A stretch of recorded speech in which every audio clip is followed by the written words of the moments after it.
Como foi dito, eu sou Ailton Santos, eu sou na área de ciências sociais. Então, talvez haja um pouco de distanciamento do meu falar com um setor mais biomédico, mas eu acho que a gente tem trabalhado muito em parceria e temos muito aprendido uns com os outros. Então, vou falar um pouco mais do acolhimento. E eu queria começar com essas rotas iniciais.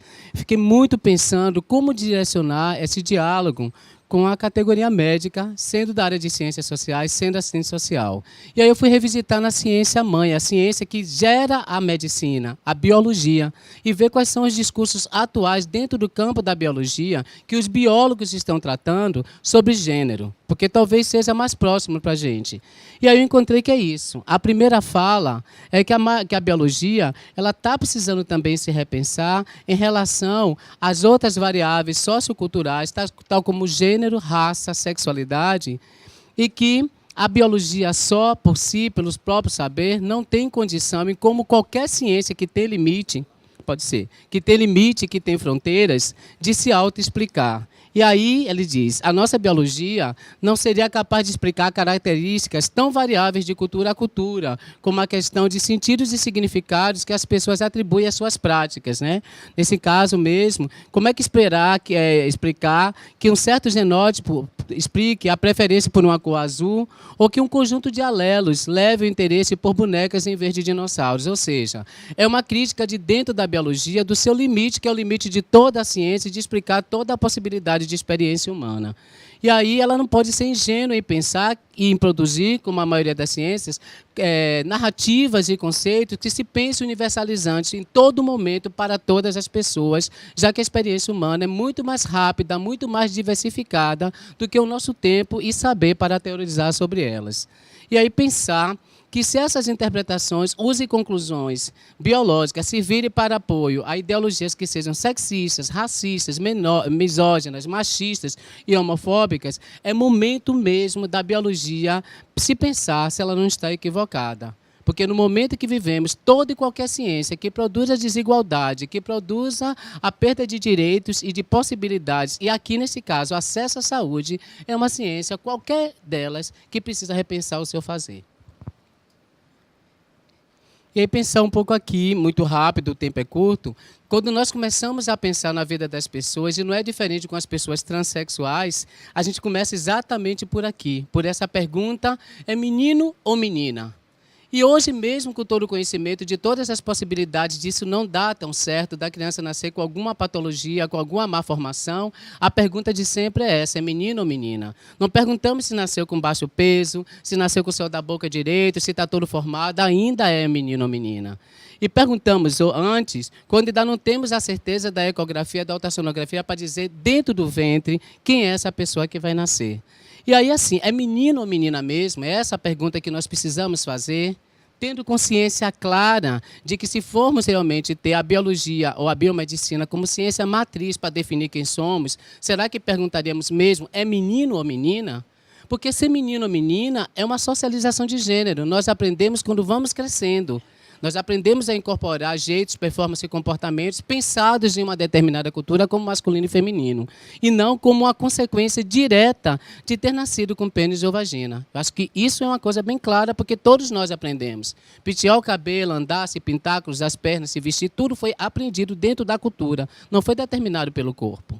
E a transgeneridade, essa incongruência, essa diferença de ser em relação à anatomia genitália e à psique, a estrutura psíquica do sujeito, que é isso que vai caracterizar o fenômeno da transgeneridade, não é uma experiência de sexo e nem tampouco de orientação sexual, é uma experiência de gênero. É uma forma de se pensar entre masculino e feminino que é dicotômica à anatomia e genitália com que se nasce. E aí tem dois pontos para a gente pensar. Que até então, o primeiro movimento nosso, humano, e de muitas ciências, é decodificar, classificar outras experiências e comportamentos para compreender, mas muitas vezes também no campo da saúde, para patologizar, para poder cuidar, já que a gente não cuida de quem está sã, de quem não tem doença. É o pensar de saúde. E aí aquilo que é padrão, aquilo que aparece como a maioria, como nós aqui nessa sala, e é pensado como modelo, acaba não tendo nome. Nós não nos questionamos nisso. A experiência da transgeneridade, nossa clínica de lidar com as pessoas trans, é uma clínica reflexiva que faz com que nós pensamos também quem somos nós. E nós, nos estudos de gêneros não normativos, nós somos pessoas cisgêneras. Pessoas que, aparentemente, têm uma congruência entre como se pensa masculino e feminino, uma anatomia e uma genitália. E essas outras pessoas que não têm essa mesma forma de pensar são as pessoas trans. Esses dois conceitos, cis e trans, é muito importante para a clínica trans, porque define a diferença sem necessariamente desqualificar. E aí, sintetizando esses conceitos iniciais, já que essa é uma fala introdutória para a fala de doutora Patrícia e doutora Luciana, e que é muito importante para o acolhimento, porque nós não acolhemos quem a gente não conhece, quem a gente não respeita, quem a gente não consegue decodificar. Então, a gente pensa dessa forma a construção dos estudos de gênero, que é um campo multifacetado, multidisciplinar, vai dizer que nós somos constituídos de identidade de gênero, que é como eu me penso, se masculino, se feminino, e talvez sem nada disso. Por mais que seja estranho para uma formação mais biomédica, o pensar feminino e masculino transcende a forma do corpo e a genitália. Tem pessoas que não se identificam nem com masculino nem com feminino e pessoas que se identificam com o feminino, ainda que tenham um corpo e a genitália compreendida como de macho.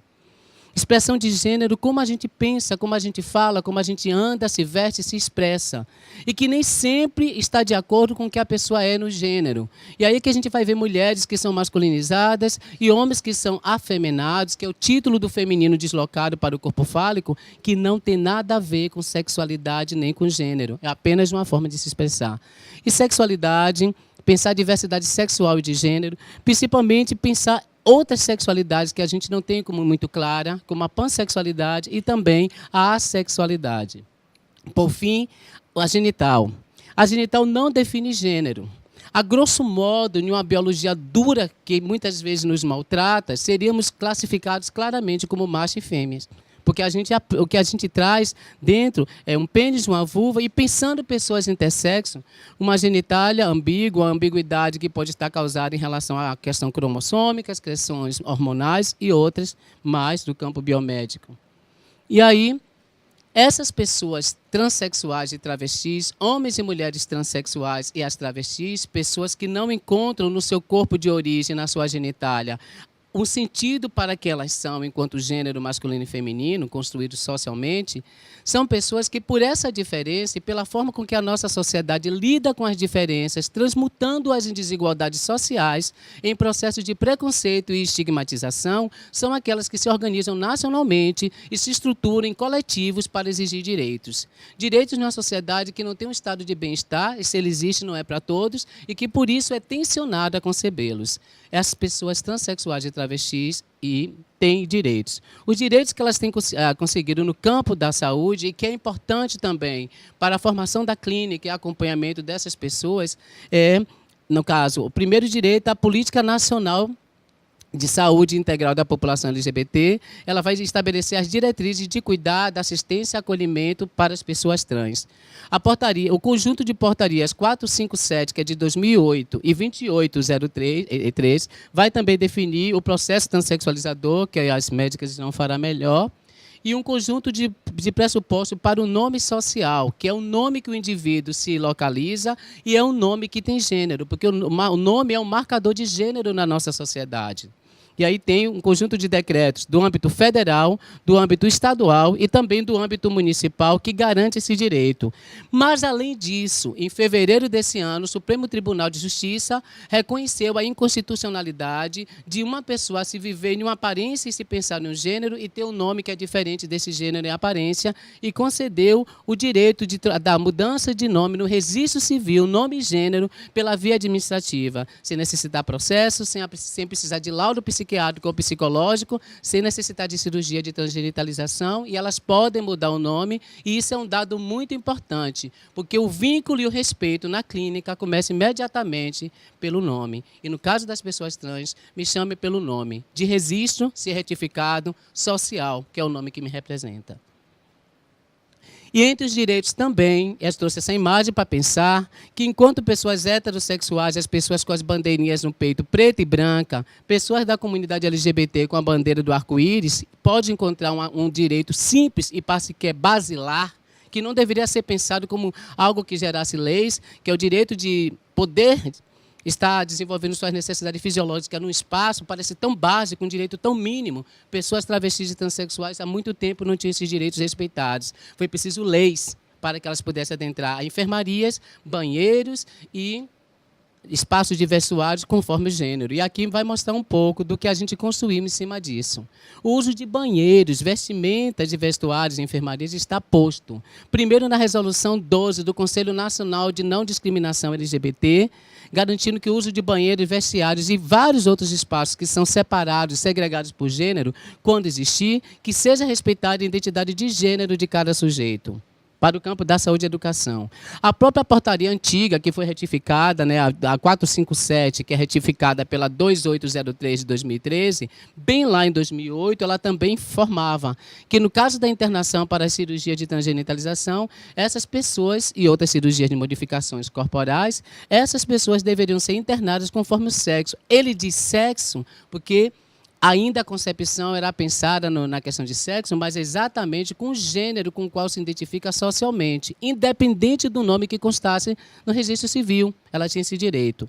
Pensando em não aprisionar essas pessoas a serem respeitadas e sendo internadas nas enfermarias conforme seu gênero só no período da cirurgia, a Secretaria de Saúde do Estado da Bahia, a SESAB, através da Superintendência de Atenção Integral à Saúde, ela lança a nota técnica em 2018, chamando a atenção para que toda a rede estatal, hospitais, UPAs, unidades de internamento, o que houvesse que fosse estatal da estrutura, no final, que respeitasse esse nome social e internasse essas pessoas, fornecesse vestuário e permitisse o acesso à banheira, a todo espaço generificado, conforme identidade de gênero.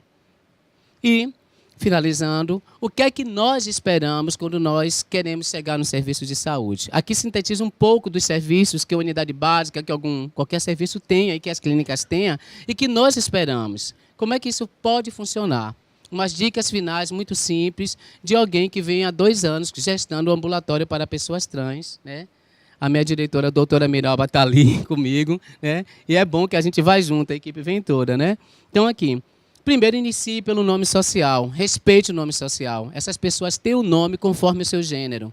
Não se satisfaça com aquela pessoa com aparência feminina e que ostenta uma certidão, um registro masculino. Ah, ela não me pediu, ela não me pediu. Não pediu porque já foi negado várias vezes. Ela pode achar que você vai negar. Oferte o nome social. O vínculo começa por aí. A possibilidade de usar os banheiros conforme identidade de gênero, um espaço nos seus formulários todos da clínica, pública ou particular, para que o nome social esteja ali, para que você chame por aquele nome. Claro que o nome civil vai estar ali. Se ela não trocou ainda o nome, vai estar os dois, mas a oralidade vai ser o nome feminino ou o nome masculino que se assenta com a aparência da pessoa. Deixe no consultório, na clínica, onde estiver, cartazes, pode ser providenciados, pode ser solicitado ao Ministério da Saúde sobre o nome social. Aparece uma pessoa trans, o direito do nome, ela vai perceber aquele lugar como transamigável. Que ótimo, aqui é bacana, aqui vão me respeitar, aqui eu posso me cuidar. Isso é uma informação visual. Sinalizar o banheiro como vocês pensarem, masculino, feminino, portadores de necessidades especiais ou somente banheiro. Porque necessidades fisiológicas não têm sexo nem gênero, gente. Capacite o pessoal da sua equipe toda, principalmente atendentes, marqueiros, o pessoal da recepção a respeitar desde o início, porque as falhas começam às vezes lá. E quando vai chegar você médico ou médica, o problema já foi feito e aí já é difícil o vínculo. E em todo momento que for chamar essa pessoa, lembra sempre, o nome dela é o nome social e adote o termo trans não como pejorativo, não como uma pessoa de segunda categoria, mas que informa aquela enfermeira que vai te atender depois, aquela outra médica ou médico, que aquela mulher, se ela não for cirurgiada ainda, ela pode ter pênis e que aquele rapaz pode ter vagina. Porque o nosso espanto demonstra também o nosso não conhecimento da existência dessas pessoas e talvez seja interpretado com negativa. E acabei. O que é que eu li para fazer um pouco disso? Como eu fui informado que essa é uma apresentação que vai ficar, que a gente está filmando, vai guardar, e que talvez a gente não pense agora, não precisa, a gente pode refletir para depois, tem essas leituras, são bacanas. Eu me preocupei que todas estivessem online, em PDF, para poder baixar, e eu não vou mostrar todas, mas eu vou destacar uma que eu acho muito importante, porque eu não sou uma pessoa trans, e é impossível você falar sobre pessoas trans sem que ela esteja presente, ou que você utilize um pouco do conhecimento que essas pessoas estão produzindo. E aí, de todo esse material, leiam se possível, mas leiam bastante esse. Orientações sobre identidade de gênero, conceitos e termos. Guia técnico para sobre pessoas travestis, transexuais e demais transgêneros para formadores de opinião. Lê esse por quê? Porque a Jaqueline de Jesus, professora doutora em Psicologia Social do Instituto Federal do Rio de Janeiro, base Niterói, é uma mulher transexual. Nada melhor do que alguém que tem o conhecimento da vivência do fenômeno e o conhecimento que a gente legitima, que é o conhecimento da academia em um mestrado, doutorado e pós-doutorado, para que a gente se sinta contemplado. Muito obrigado. Boa noite. Bem, vamos chamar agora a doutora Luciana Barros Oliveira. Ela é médica endocrinologista, professora associada da UFBA, pós-doutorado em endocrinologia reprodutiva em Harvard University, coordenadora do ambulatório transexualizador do hospital da UPS e colaboradora do ambulatório de travestis e transexuais do SEDAP. Médica do ambulatório de anomalias e desenvolvimento sexual do Hospital Professor Edgar Santos e membro do Comitê de Atenção à Saúde LGBT do Estado. Joia, obrigada, gente. Bom, como a Ailton já fez uma boa parte da introdução, então a gente já sabe que em relação ao atendimento médico, desde 97 o Conselho Federal de Medicina nos autoriza a cuidar das pessoas transgênero e fazer inclusive a cirurgia de redesignação, mas isso só foi abraçado pelo SUS em 2008 com essa portaria. E depois, em 2013, essa portaria foi revista para que norteasse o que nós seguimos hoje. Então, o objetivo de qualquer tratamento transexualizador é fazer com que o indivíduo se sinta mais confortável com sua identidade de gênero. E, dessa forma, vai atingir um bem-estar psicológico, uma autorrealização. Só que, nesse processo, eu tenho algumas etapas. Então, a hormonioterapia geralmente é o primeiro passo e nem todas as pessoas transgênero elas vão seguir para fazer procedimentos cirúrgicos. Muitos vão parar só na hormonioterapia. E as cirurgias, a gente vai ver que são diversas cirurgias e a adequação do corpo vai de acordo com a vontade daquele indivíduo. Então, não existe mudar do A para o B, né? A gente pode ter cirurgias específicas que aquela pessoa quer fazer, mas não quer fazer outras. Então, isso também tem que ser adequado quando a gente estiver conduzindo uma pessoa. Bom, a gente tem a possibilidade de atender tanto no serviço público quanto no consultório privado, sendo que pelo SUS a gente tem algumas normas. Então, a portaria de 2013, ela diz que nós só podemos tratar pessoas maiores de 18 anos, né? A hormonioterapia só para maiores de 18 anos, e o procedimento cirúrgico só a partir dos 21. Já no consultório privado, já existe um parecer do Conselho Federal de Medicina autorizando o tratamento de adolescentes. Então, a princípio, nós poderíamos bloquear a puberdade e começar a hormonioterapia cruzada quando essa pessoa alcançar os 16 anos. Isso ainda não foi trazido para o SUS, né? Existe já um movimento do Ministério para modificar isso. A gente já teve algumas reuniões sobre isso, mas isso ainda não entrou em vigor. E o tratamento cirúrgico seria, sim, a partir dos 21 anos, de acordo com essa resolução de 2010. Bom, todo paciente deve passar por uma avaliação psicológica ou psiquiátrica antes de começar a hormonioterapia.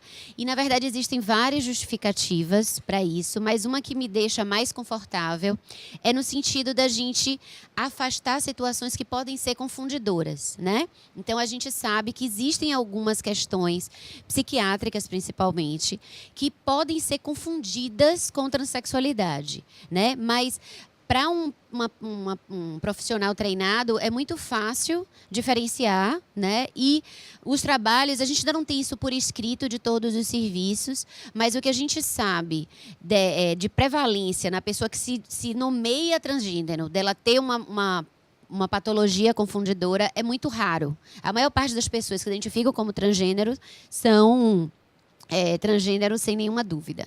O que a gente vai ter de alterações psiquiátricas que são muito prevalentes nessa população é depressão, né? 40% deles podem ter depressão, mas isso vem em decorrência das situações, das vivências, né? Das violências que essa pessoa sofre na vida, da não aceitação pela família, né? De várias outras questões do dia a dia.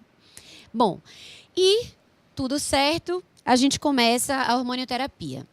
Então, primeira coisa, não preciso usar dose alta. Vocês vão ver que as doses que a gente vai usar na hormonioterapia cruzada do indivíduo transgênero, do transexual, é uma dose igual a que a gente usa na reposição hormonal de uma pessoa hipogonádica, né?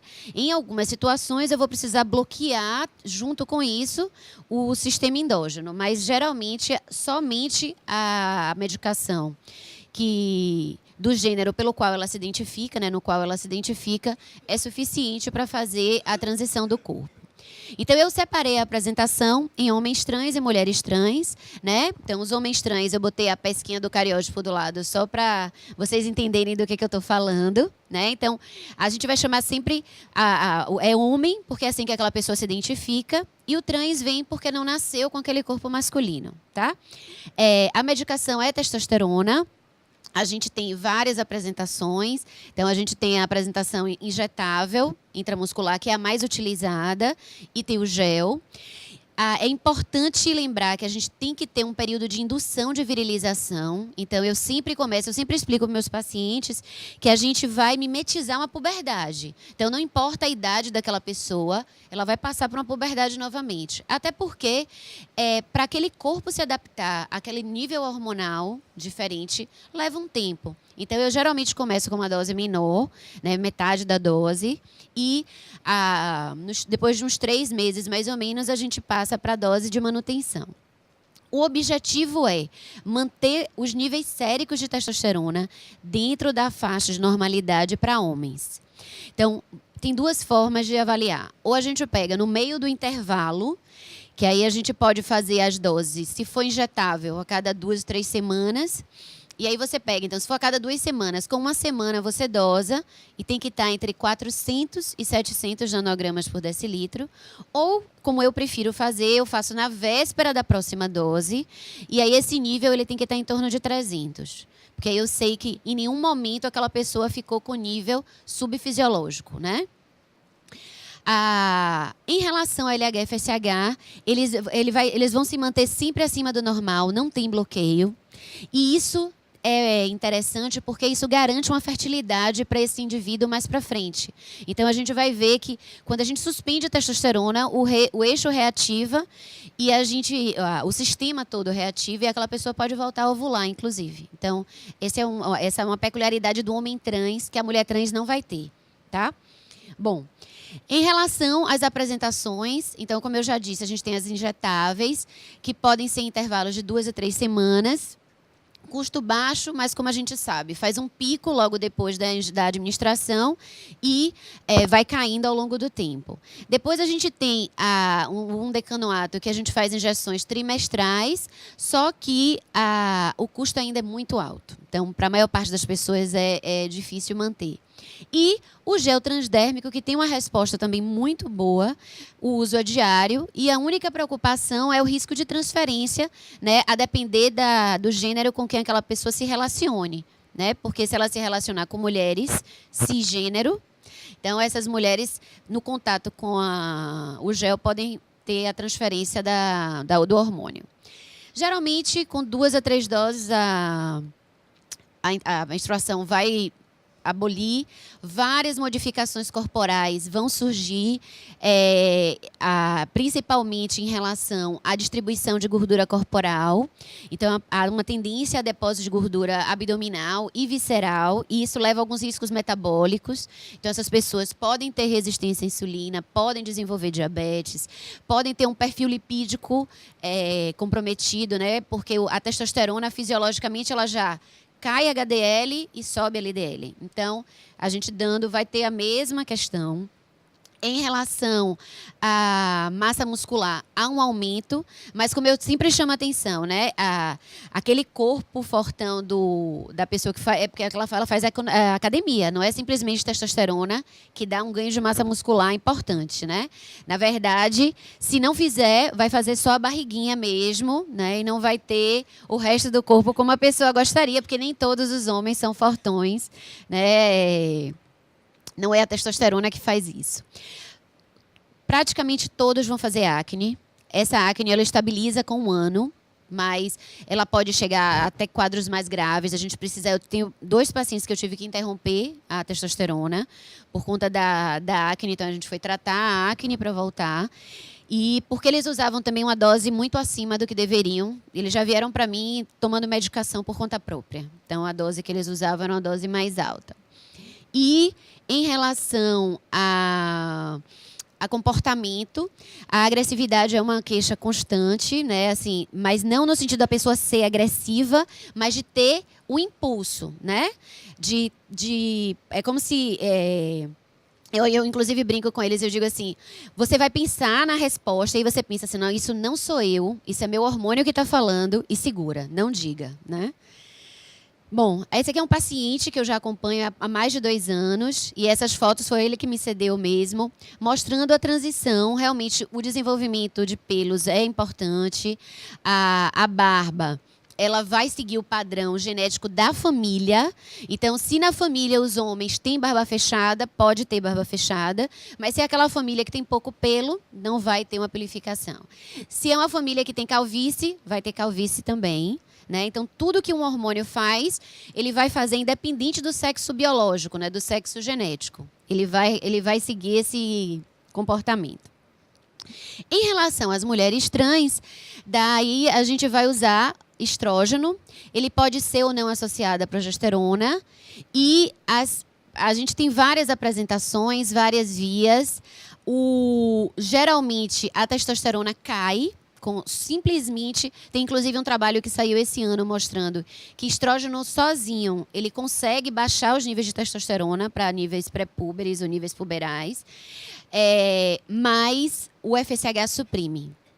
Como o FSH suprime, e o LH também cai bastante, o testículo diminui e, geralmente, eles evoluem para uma infertilidade irreversível. Então, não se sabe exatamente, porque existe uma variação individual, mas entre 2 e 10 anos, todas as mulheres trans se tornam inférteis, né? O testículo ele para completamente de funcionar.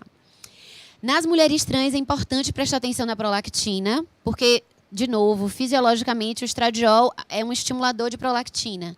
E aí, com a hormonioterapia, essa prolactina pode aumentar. Elas podem ter galactorreia, mas a gente não precisa suspender a medicação por conta disso. É só uma questão de ter o controle.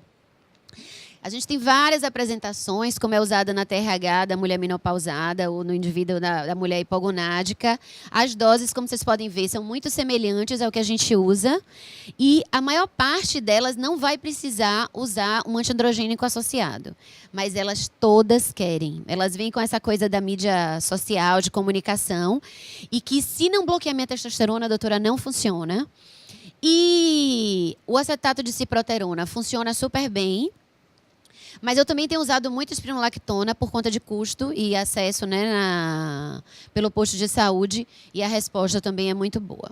A finasterida entra porque algumas pacientes têm realmente uma calvície, mas é a dose realmente para calvície.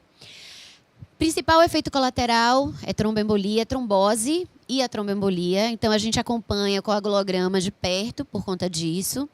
E... principalmente se a pessoa for tabagista. Algumas pacientes, eu inclusive digo assim, não, eu troco a receita pelo maço de cigarro, né? Porque o risco fica muito alto para nós duas. Então, não dá para a pessoa continuar fumando e tomando o hormônio.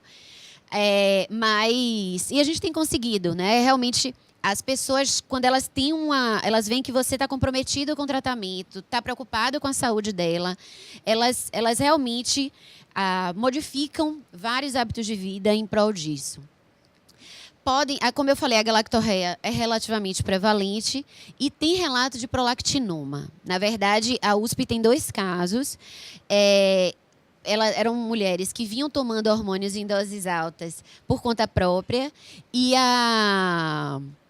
eles não sabem se isso foi por conta da dose alta ou se era uma pessoa que já teria prolactinoma mesmo, né, como qualquer mulher, e ela só desenvolveu.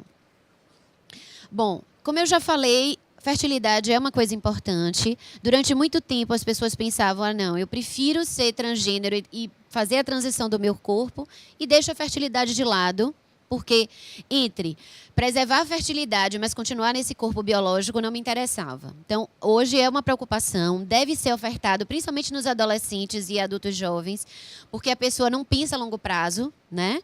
E alguns tratamentos, como eu já disse, vão levar à infertilidade irreversível, mas se aquela pessoa ela não tem interesse também em fertilidade, é importante chamar atenção para a anticoncepção. E como a Ailton já chamou atenção, a identidade não está casada com a orientação. Então, eu posso sim ter uma pessoa transgênero, heterossexual. Então, ela está se relacionando com uma pessoa, ou pode ser homossexual. Né? Então, aquela pessoa ela pode estar se relacionando com uma pessoa cujo sexo biológico compatibiliza a fertilidade. Né? Então, seria, digamos assim, um homem vaginado, né, que é o homem trans, e ele tem ovário e tem útero, que está se relacionando com um homem cis, que tem pênis e que tem testículo e produz espermatozoides. E apesar da gente suspender a menstruação, a hormonioterapia ela não é uma boa opção para bloqueio, como anticoncepcional, tá? Não é suficiente. Por quê? Porque qualquer pequeno momento que você suspende ou prolonga, atrasa a aplicação da medicação, aquilo vai levar a um retorno da função ovariana. Então, é importante chamar a atenção. E tem trabalho mostrando que a histologia do ovário ela não muda. Então, talvez porque o LH e o FSH não sejam bloqueados, a histologia se mantém preservada e a fertilidade realmente é uma coisa que a gente vê. Seguimento a longo prazo é importante. Fazer ultrassonografia mamária nas mulheres trans, né, cuidar daquela mama. Mas, ao mesmo tempo, não esquecer que aquela mulher tem próstata. Então, acima dos 50, eu preciso fazer um segmento, como a gente faria numa pessoa XY. E os homens trans, o acompanhamento vai depender do corpo biológico. Se ela já operou, tirou mama, tirou útero, tirou os ovários, a gente não precisa fazer um acompanhamento tão de perto disso. Mas, se ainda tiver, é importante fazer preventivo, é importante, e Patrícia vai falar melhor sobre isso. Em relação à massa óssea, se tinha muita preocupação, principalmente as mulheres trans podem ter osteoporose, porque elas fazem pouco exercício. Essa é uma das hipóteses, é que elas fazem menos exercício, então elas não fazem um pico de massa óssea tão bom. E elas, a depender do momento que elas começaram a hormonioterapia, elas perdem o benefício que a testosterona daria na massa óssea. Enquanto que o homem trans não. Né? O homem trans, ele tem inclusive trabalhos com biópsia óssea, mostrando que há uma mudança da estrutura óssea para o masculino mesmo e melhora muito a densidade. Esse é um trabalho, porque uma das preocupações que se tinha era câncer de mama, e esse trabalho saiu agora em 2018, mostrando que não tem, que o risco é muito semelhante ao de uma... Não, ele não é um risco aumentado, ele é igual ao de uma pessoa que tem a mama. E se for uma pessoa operada, né, que já tenha sofrido a cirurgia de retirada, a gente deve fazer um exame físico apenas, né, para ver se tem alguma nodulação naquela região do tórax. Os benefícios, várias melhoras. Melhora a disforia, se aquela pessoa tiver, nem todo o indivíduo trans tem disforia de gênero. Melhora a qualidade de vida. Se é uma pessoa que tem depressão, às vezes só a hormonioterapia já ajuda. Mas é importante também chamar a atenção que o estrógeno pode causar depressão. Então, às vezes, a mulher trans, ela chega, não, mas eu estou muito deprimida e eu preciso do hormônio. Não, a gente não vai dar hormônio para quem estiver deprimido, porque você pode piorar o quadro psiquiátrico. Então, você precisa melhorar o quadro de depressão em si, dar um suporte psicológico antes de entrar com um hormônio que vai bagunçar o emocional também, né? Que também vai dar pode dar uma piora da depressão. E o mais importante, as estatísticas mostram que a redução das taxas de suicídio foi realmente muito importante depois que se começou a tratar essas pessoas, acolher e tratar as pessoas trans, mas ainda ela continua maior. Bom, esse aqui é um trabalho de um aluno meu de TCC, que estudou, a gente tinha 77 pacientes atendidas até fevereiro, mas já tem uma quantidade maior. E o que eu acho interessante é como a escolaridade dessa população é uma escolaridade diferenciada em relação à população em geral, mas eles ainda têm um percentual de tabagismo, etilismo um pouco mais alto do que a população geral. Mas o mais importante, que eu sempre deixo para o final, é a maior parte dos pacientes já vem usando hormônio por conta própria. E isso é porque eles não estavam encontrando na assistência médica acolhimento e tratamento adequado. Então, vamos trazer esses pacientes, vamos cuidar dessas pessoas, porque daí sim a gente vai saber fazer o tratamento. Eles, uns ajudam os outros, uns aplicam medicação nos outros, mas com muitos mitos, muitas ideias fantasiosas que não correspondem à realidade. Mas no momento que depois que a gente começou o acompanhamento, tem muita gente que nunca fez hormonioterapia por conta própria, porque tinha medo, porque quer fazer certinho, só precisava de um acolhimento, de uma equipe médica para fazer isso. Bom, essa aqui é a nossa equipe que está aqui. Então, obrigada.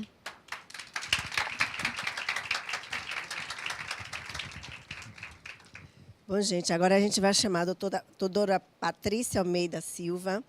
Ela é especialista em ginecologia e obstetrícia, citopatologista pela Sociedade Brasileira de Citopatologia, ginecologista e citopatologista da Clínica Idem, ginecologista do CEDAP, o Centro Estadual em Diagnóstico, Assistência e Pesquisa, onde atua no atendimento a mulheres que convivem com HIV e no ambulatório para travestis e transexuais.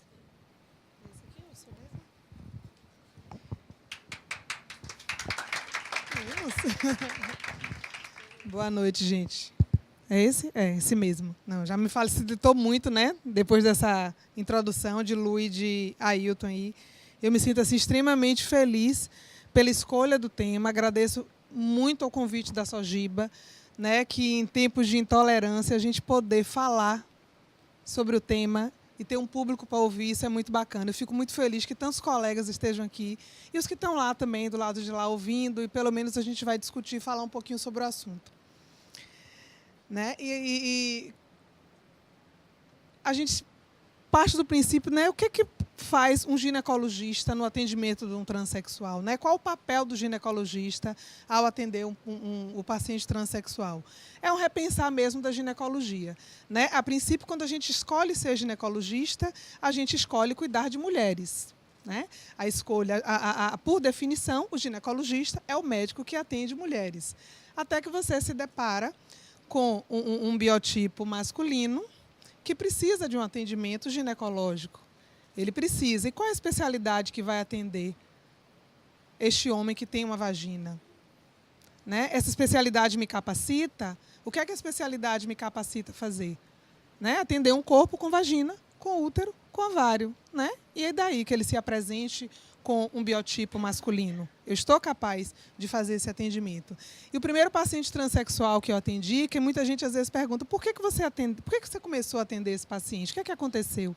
Né? O que é que ele motivou a atender? Esse paciente me chegou porque ele já vinha de dois atendimentos ginecológicos e que ele não conseguiu ser atendido porque os colegas disseram que não se sentiam capazes de atender.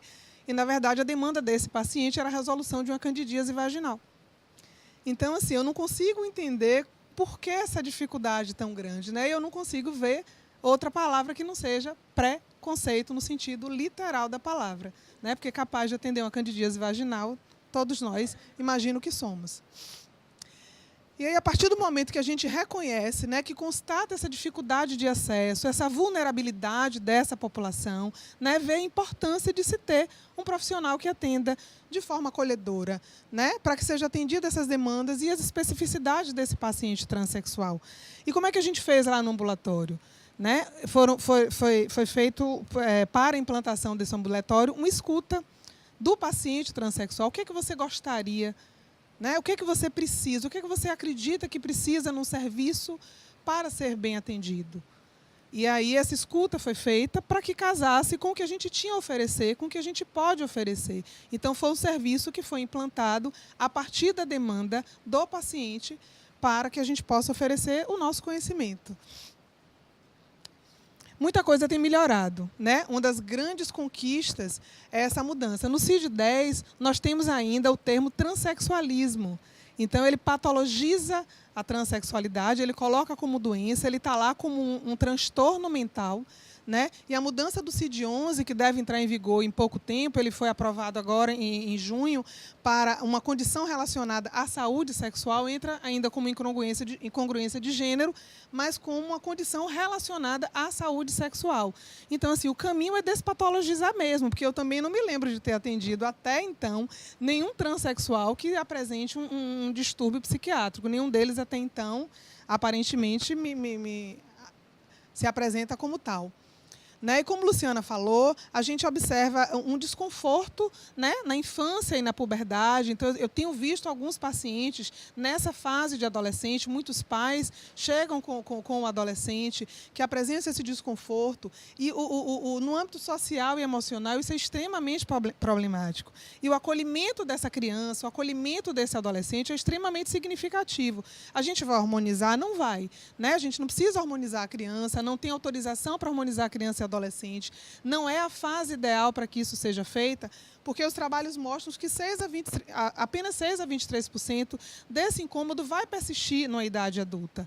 Né? Então, assim, mas o acolhimento é extremamente importante para que a gente possa bloquear, pelo menos bloquear essa puberdade. A gente já tem autorização para fazer isso, a endocrinologia já tem autorização para que se bloqueie e que se possa congelar, né, para que tenha uma definição futura do que é que vai se fazer com essa criança e com esse adolescente. A portaria 2803, né, autoriza que a harmonização seja feita a partir dos 18 anos de idade. E o que é que a gente observa na consulta ginecológica? O que é que eu tenho observado em cada paciente que eu tenho atendido, em cada um deles? É bem uma consulta de um adolescente. Como é que a gente recebe esse adolescente? Como a grande maioria dos pacientes que eu atendi jamais tinha estado numa consulta ginecológica, a grande dificuldade é a exposição corporal. Existe uma fala assim, que me impressionou muito, que foi a fala em que ele dizia: é tão difícil eu olhar o meu corpo, como é que eu mostro esse corpo para um outro profissional? Então, essa fala é muito forte, né? E, aos pouquinhos, não necessariamente numa primeira consulta, a gente vai tendo acesso a esse corpo vaginado que incomoda tanto o outro. Então, assim, esse cuidado no tocar, no olhar esse corpo é muito importante. Eles são extremamente temerosos pelo exame físico. O que é que você vai fazer? Como é que vai ser? Vai penetrar? Não vai penetrar alguma coisa em minha vagina? Como é que vai ser esse exame? Porque não tem uma experiência prévia, mesmo que cheguem lá numa consulta com mais de 30 anos de idade, porque nunca foram a uma consulta ginecológica. Né? Buscam muitas referências em redes sociais. Quem pode me atender? Como é que vai ser? Eu fui bem atendido lá, deixa eu ir ali, que alguém me atendeu bem ou não me atendeu bem. As redes estão aí. Né? Porque, na maioria das vezes, como Luciana disse, eles próprios fazem... vão lá, busca lá no YouTube, busca lá no Google, que está lá como vai fazer a harmonização. Então, essa harmonização é feita sem passar por um serviço médico. E o relato de preconceito nos atendimentos, nos serviços, é muito comum. Né? E é muito importante esse acolhimento para que a gente possa manter a adesão desse paciente. E aí é importantíssima a escuta cuidadosa, que eu acho que isso deve ser em toda e qualquer consulta, né? Mas no paciente transexual, principalmente nesse momento, a escuta cuidadosa para o acolhimento é muito importante. Identificar as demandas de saúde específicas, né? Não é só o atendimento ginecológico. Como a dificuldade de acesso é muito grande, né? Tem hipertensão, tem diabetes, fuma, bebe, como é que está o coração? Como é que está a pele? Então, é ter esse cuidado mesmo e observar qual a demanda geral desse paciente.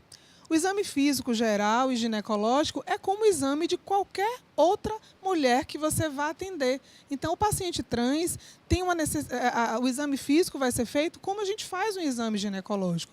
Né? Observar a mama, observar a vagina, a mama que ainda existe ou a mama que não existe, observar, fazer o exame de toque vaginal quando necessário, né? Ter o cuidado de saber se tem ou se não tem relação sexual. Muitas vezes tem sim relação sexual com o parceiro do sexo masculino, se teve ou se não teve penetração. Então, o exame físico não é diferente do que a gente faz. O que é que a gente vai fazer de continuidade? Papa Nicolau, os PCRs, né? Solicitação de ultrassonografias. É uma consulta de ginecologia geral. observar as ações de prevenção, né, principalmente as mulheres transexuais, que muitas vezes chegam também ao nosso serviço antes de fazer uma cirurgia, porque a dificuldade do atendimento com o urologista é muito grande.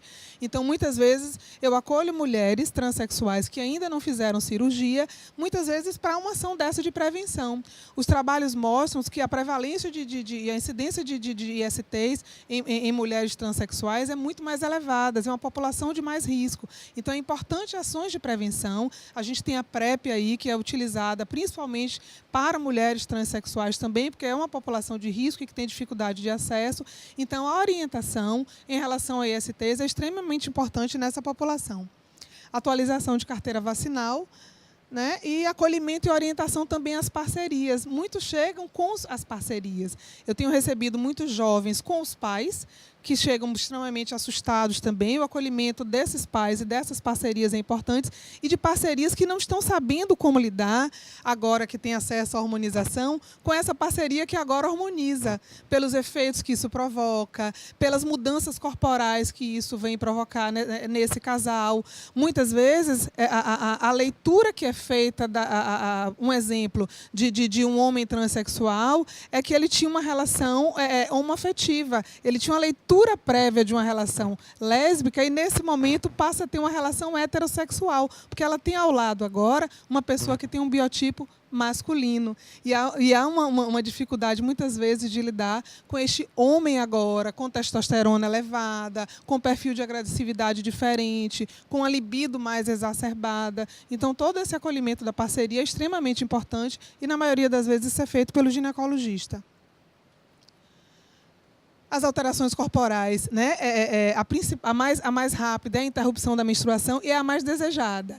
A menstruação, muitas vezes referida como uma monstruação, é um marcador extremamente importante e extremamente angustiante durante o processo da adolescência. Então, o que ele tolera ali durante a infância, que é algo que ele não consegue ainda perceber, porque a mudança corporal é apenas o genital, é extremamente exacerbado na adolescência com a mudança corporal e a chegada da menstruação. A chegada da menstruação promove muita angústia. E aí a interrupção da menstruação, que a gente pode fazer sim na adolescência, seja com contraceptivo hormonal, não necessariamente com um análogo, mas a gente pode interromper a menstruação, isso já dá um certo conforto.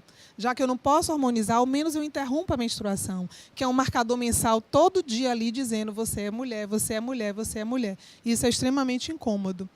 Né, o aumento do clitóris, atrofia de mamas, aumento de peso, isso tudo a Luciana já falou, né, as alterações corporais que os hormônios promovem. A atrofia de mucosa vaginal ocorre muito frequentemente e aí a gente precisa ter um cuidado muito maior nesse exame especular. É uma mucosa que fica muito mais difícil de fazer e quando a gente vai passar o espéculo, precisa passar com um cuidado muito maior. Que muitas vezes houve uma experiência de relação com penetração e que não existe mais, então já demanda um cuidado maior, além do que é uma vagina que está mais atrofiada. Então, um cuidado durante a realização desse exame especular. Mudança de voz, que é um marcador extremamente importante, né? Uma voz masculina é uma voz que é um marcador muito forte, então assim, a consulta, muitas vezes a gente precisa de um fonoaudiólogo para ter esse cuidado, porque esse marcador de voz é extremamente importante quando se fala de gênero. E cuidar da acne, que é muito comum. Então, quando você pega um paciente adolescente que já tem acne por natureza, quando você faz a hormonização, ele piora significativamente. As variações de humor, insônia, exacerbação da libido. Em relação aos hormônios, às alterações corporais feminizantes, o grande desejo é esse aumento de mamas que elas têm, menor crescimento de pelos, redistribuição de gordura. Né? Isso aqui a Luciana já falou. E algo que muitas vezes é muito ruim e incômodo, não tanto para a transexual, mas para a travesti, que é essa questão da redução da libido e a diminuição das ereções espontâneas que o hormônio promove. Nem sempre a travesti quer fazer a hormonização. Então, muitas vezes, ela faz uma mudança corporal sem passar pela hormonização, exatamente porque a diminuição da ereção espontânea e a diminuição da libido é algo que a travesti não costuma desejar.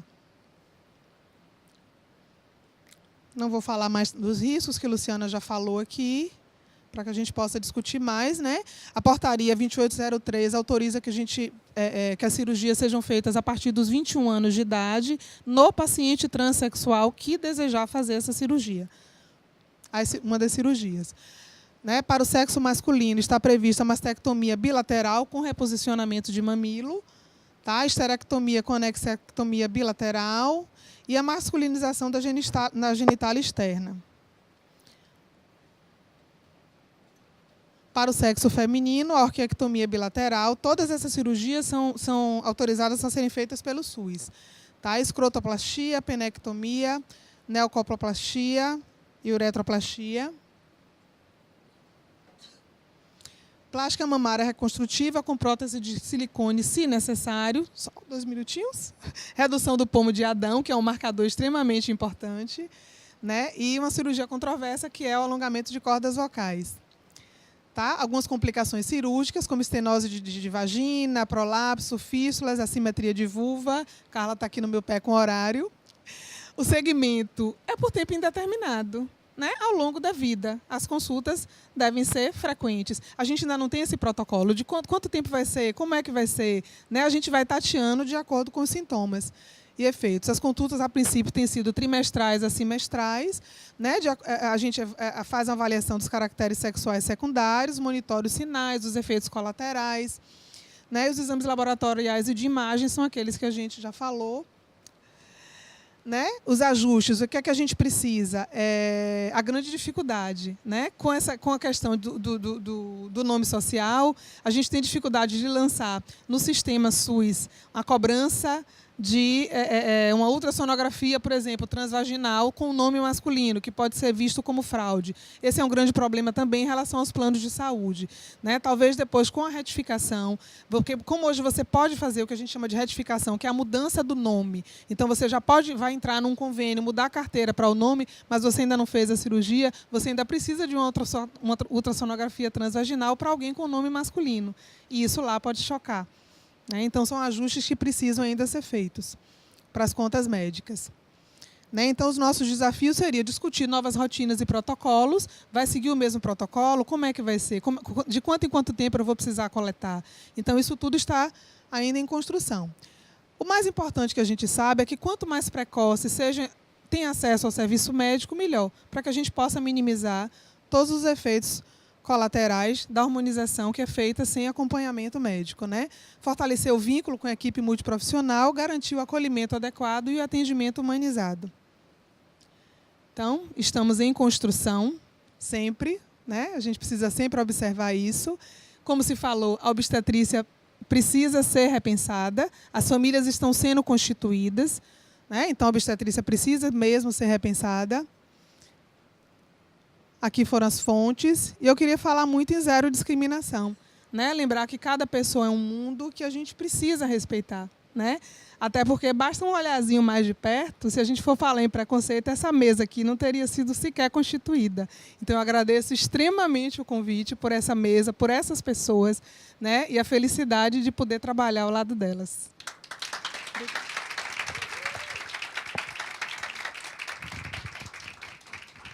Bem, gente, para finalizar e depois virem as perguntas, a gente fez o convite, graças à doutora Patrícia, ao paciente João Hugo, que ele sempre se predispõe a falar, é um transexual masculino e vai dizer a importância do atendimento médico. Então, pessoal, boa noite. Meu nome é João Hugo. Eu sou estudante da área de saúde também. Eu sou homem trans. Eu costumo dizer que sou homem trans porque eu sou homem em primeiro lugar. Ser trans é só uma característica como ser negro ou qualquer outra característica que cada pessoa tenha. Eu sou paciente de Patrícia há uns 2 anos, né? Uns 2 anos por aí. A gente trabalhou junto na construção, eu e Ailton, do ambulatório trans, fazendo oficinas de capacitações, dentre outras coisas que aconteceram nesse percurso, né? E eu estou sempre à disposição para que a gente desconstrua mesmo esse conceito, né, que a gente tem. Como estudante da área de saúde, eu não acredito nessa norma que é tida como biológica, né? Que se eu sou homem e tenho vagina, minha vagina é de homem, já começa por aí.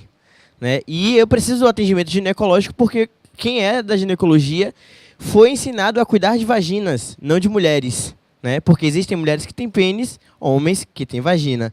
E é muito doido isso quando Luciana fala, quando Patrícia fala e quando Ailton diz também, de que a gente busca hormonioterapia de forma clandestina. Eu já usei praticamente todos os hormônios e eu que fazia os testes no meu corpo e aprendi a aplicar, não em mim, mas em outras pessoas por uma questão de necessidade, né? A gente precisa transicionar e a gente não acha espaço, né, em outros lugares que, teoricamente, teriam que nos assistir, né?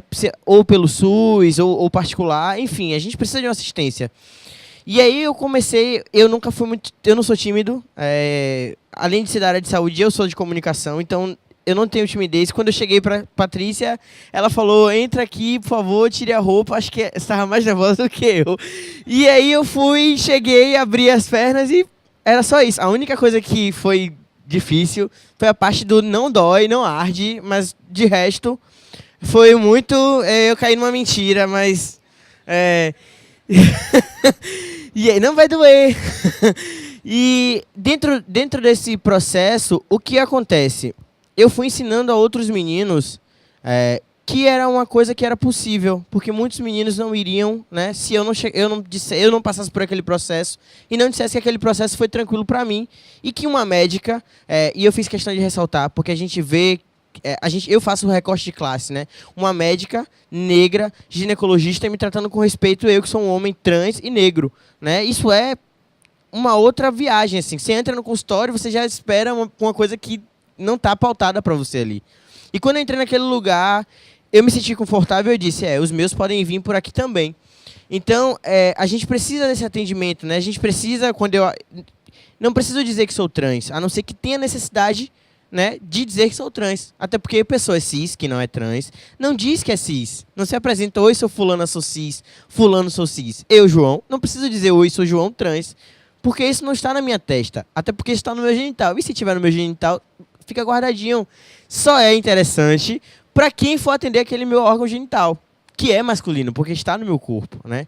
E é isso que a gente precisa entender, que a saúde, ela não é pautada de uma forma ampla, ela é pautada em homem, né? E teoricamente esse homem tem que ter um pênis, e mulher, e teoricamente essa mulher tem que ter uma vagina. E a gente está aqui para desconstruir tudo isso, porque eu sou possível e outras pessoas são possíveis, né?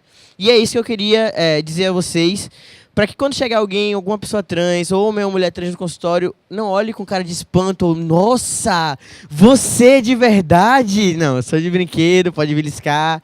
E a gente ouve isso, parece um absurdo, mas a gente ouve, tipo, nossa, mas parece um homem mesmo, de verdade. Ué, mas se eu sou João, eu sou um homem de verdade. Eu sou um homem tão possível quanto outros homens. Até porque ninguém é igual a ninguém, né? Por mais que a gente diga, que esteja na Constituição, de que todo mundo é igual e etc., isso é só uma balela. Cada pessoa tem um diferencial. Seja na cor, seja na classe social, seja nos conhecimentos. Ninguém é igual a ninguém, né? E a gente e a saúde, ela não olha a pessoa como se fosse igual. Isso é mentira. Ninguém é igual a ninguém, né? Eu não sou igual a Patrícia, eu não sou igual a Ailton, não sou igual a nenhuma das pessoas que estão aqui nesse lugar. E... tá. Então, era mais isso, deixar esse relato pessoal e dizer que estou à disposição e agradecer também a oportunidade de estar aqui falando para vocês. Eu vejo que tem muita gente ainda, né, novinha aqui, e que isso é massa, porque a gente vai mostrar um futuro melhor, né? Que não vai ser só homem cis, mulher cis. Existem outros corpos, existem outras pessoas e outras possibilidades. Eu, João, principalmente eu não quero gestar, não tenho vocação para ser pai, só de cachorro.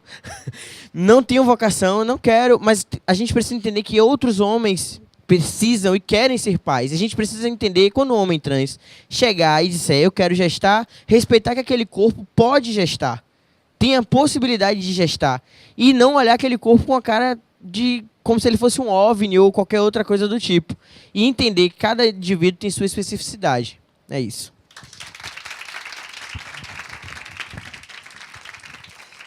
Obrigada, gente. Eu queria convidar os palestrantes para estarem na mesa, para a gente fazer as perguntas e abrir para a plateia. Eu sei que o horário já está extrapolado um pouquinho, mas é porque esse tema, por ser muito interessante e original, precisou estender um pouquinho mais. Eu acho que trazer o Hugo aqui nos ajudou bastante, E vamos lá. Quer ligar?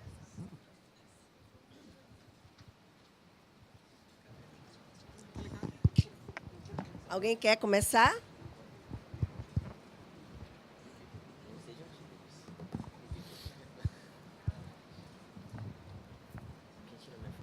Bem, boa noite, pessoal. Primeiro, eu quero parabenizar pela escolha do tema, foi bastante interessante. Eu esperava até um número maior na plateia, porque todos comentaram que viriam aqui assistir. Mas parabenizar todos os expositores e gostaria de perguntar, que eu fiquei bastante curiosa, para onde vocês estão encaminhando os pacientes, no caso, para a realização da cirurgia? Seria o Hospital das Clínicas? Tá funcionando? Tá, ótimo. Então, o Hospital das Clínicas ainda não foi habilitado para cirurgias. A gente recebeu habilitação em julho, mas para atendimento ambulatorial, ou seja, só a parte clínica. Mas as cirurgias a gente ainda não tem habilitação. Então, hoje, pelo SUS, a gente não tem na Bahia um local para a gente encaminhar esses indivíduos. Existem alguns centros de referência no país que você pode encaminhar, mas o que se sabe é que de 0,5% a 1% da população mundial é transgênero. Então, se a gente imaginar isso no Brasil, é muita gente. Não existe nenhum centro que consiga absorver, né? Até porque, para a realização de cirurgias, a gente tem poucos centros habilitados. Então, esse está sendo um problema muito grande. As filas, a USP mesmo fechou a fila, eles não estão nem inscrevendo novas pessoas, porque eles têm o ano passado, eles já tinham cirurgias marcadas até 2020. Então, não tinha como colocar uma pessoa na fila para ficar esperando tanto tempo. E outros serviços também. Também tem a fila fechada. Então, essa é uma demanda da sociedade de aumentar o número de centros referenciados, né, de centros habilitados pelo Ministério da Saúde, para a gente poder fazer cirurgia.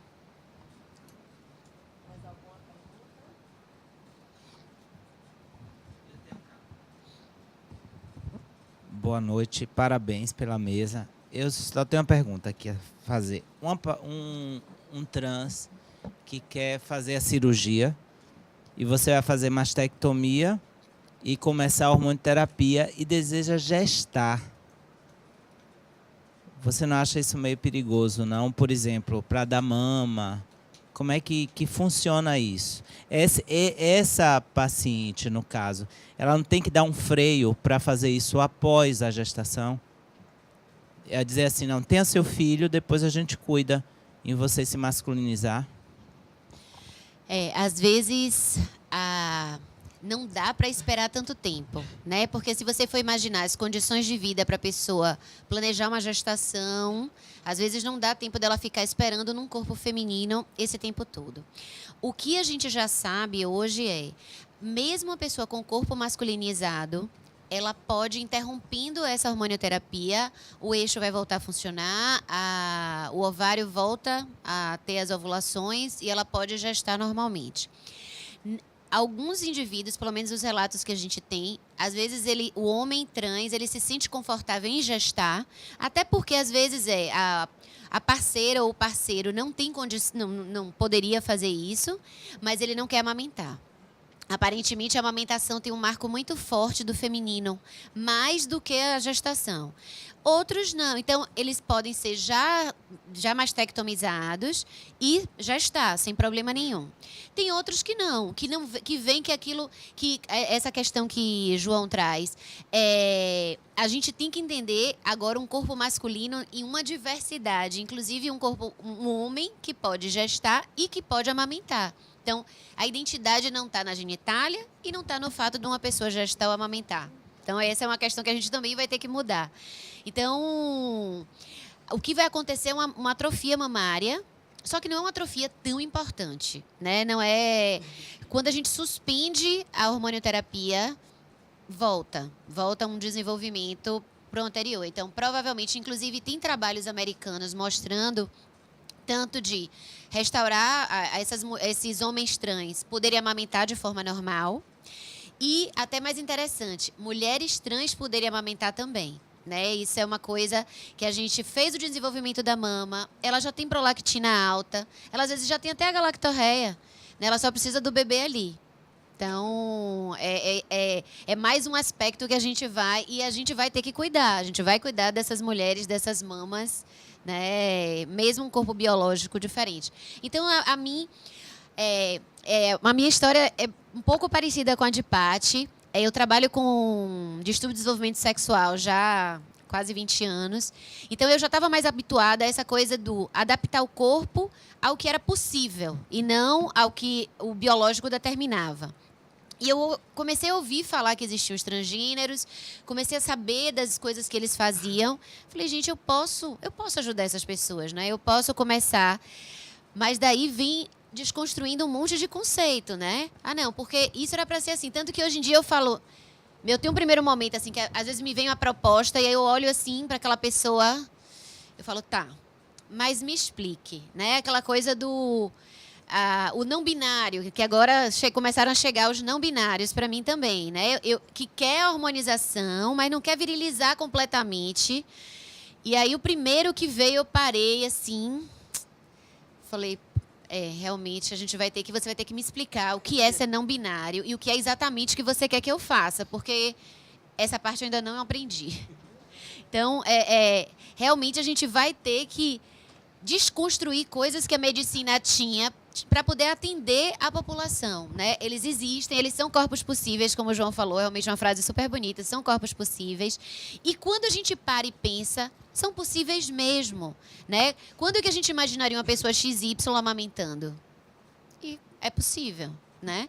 Então, a gente vai ter que ir se adaptando e, às vezes, não dá para esperar. Eles passaram, às vezes, a adolescência inteira lutando. A cada menstruação é um sofrimento emocional, né? Porque é aquela prova de que eu tenho um corpo biológico feminino, aquela mama que eles chamam de intrusos. É uma coisa que incomoda muito. E não dá para esperar ter 25, 30 anos para fazer a cirurgia, para ter passado por uma gestação. Às vezes, a pessoa nem sabe, doutora, eu nem sei. Eu sei que eu quero ter filho, mas não tenho nem certeza se eu quero gestar ou não. Então, não dá ainda para você tomar essas decisões nesse momento. Eu queria fazer uma pergunta. Eu queria complementar aqui um pouquinho, Zezé Fábio, essa questão do esperar, eu concordo com o Lu. Na maioria das vezes, os meninos têm dificuldade muito grande em fazer a esterectomia, que é mais difícil, mas a mamoplastia reconstrutora, eles conseguem. Juntam uma graninha, consegue ali, monitora e faz. Então, muitos já chegam sem as mamas, tá? Porque é um marcador muito forte. A menstruação e as mamas é um marcador feminino muito forte, é um dos primeiros a ser tirado. Eu concordo com o Lu, não dá para esperar. Uma coisa que eu consegui, assim, no consultório, eu não consegui isso na rede pública, mas no consultório, a sugerir o congelamento de óvulos. Tá? Quer gestar, vai fazer a hormonização, né? E pode ter uma dificuldade lá adiante, então congela óvulo. Congela e aguarda. Né? Se a gente for pensar na questão de vincular sempre a gestação à amamentação, como ficariam as mulheres que fizeram mastectomia por câncer de mama? Né? Não, elas vão lá e alguém vai amamentar ou vai fazer um aleitamento artificial, né? Porque realmente o sofrimento é muito maior para aguardar essa cirurgia. Quando você tem uma mulher que deseja ser homem e deseja gestar, eu acredito que ela não está ainda preparada para virar um homem. É essa a ideia que eu penso, no sentido de alguma coisa definitiva. Entendeu? Eu acho que certos procedimentos têm que ter muita cautela e tem que ser psicologicamente muito bem feito para dizer, não, vamos tirar essa mama, vamos tirar esse útero, tirar essa... Então, quando chega uma pessoa que diz, eu quero virar homem, quero tirar tudo que me representa uma mulher, e ela diz que, não, mas espera ainda, eu quero gestar, aí eu acho que a cabeça ainda não está legal. Foi nesse sentido que eu te falei. Ele vai gestar porque o útero é dele. Porque se o outro pudesse ter um útero, o outro era quem gestaria. Então, na maioria das vezes, é porque ele não tem anatomicamente a possibilidade de gestar. Né? Senão, gestaria a mulher dele. Vou falar um pouquinho, tá bom? Como eu sou de ciências humanas e sociais e não biomédicas, eu preciso marcar uma coisa que eu acho importante, que a gente precisa entender da experiência do outro e que, às vezes, está fugindo de uma formação que é mais biológica, que é a questão de subjetividade, de como o outro se sente. É muito claro aqui, na forma de cada um sentar, se comportar, falar, que a gente não precisa mostrar vagina ou pênis para saber que eu estou lidando com homens e mulheres, porque eu estou vendo vocês dessa forma. Nos estudos gênero, estudos de transgeneridade, que a gente precisa se apropriar, porque pessoas não são degenerificadas, assim como elas são sexuadas, genitalizadas, elas são generificadas. A gente vai perceber que o gênero ele vem na cabeça do sujeito e que ninguém vira. As pessoas vão se descobrindo. Virar uma mulher que vira homem é pensar que vagina é determinante de ser mulher, vagina é determinante de ser fêmea. E ser mulher ou ser feminino é uma autodeterminação do sujeito de se sentir ou não. E se de um campo mais biomédico a gente pode achar isso estranho, existem os outros campos do conhecimento que vai dizer que isso é supernatural, porque a gente também considera a cultura e a subjetividade como construção de sujeitos. Então, assim, para mim, que lido com essas pesquisas, eu fico estranhando. Eu sei que eu estou em outro campo, numa seara que não é minha, mas, assim, não vira.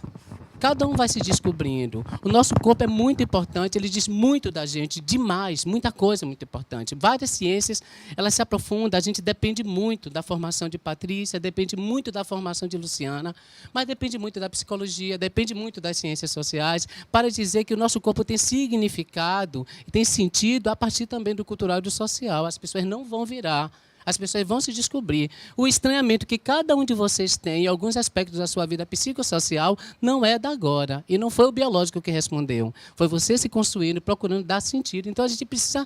O primeiro aprendizado também dessa consulta é como é que eu digo isso, como é que eu penso essa pessoa trans. Ela não se vira. Esse estranhamento vem desde criança, assim como as orientações sexuais, assim como se sentir negro, o olhar da diferença, do racismo, a gente sente desde antes. A mulher está no lugar secundário, muitas vezes oprimida, pensada nessa sociedade brasileira machista, ela sente bem antes o que ela pode ou não pode nessa sociedade. Fecha a perna, use comprido, use sutiã, use calcinha, ela vai sentindo desde cedo.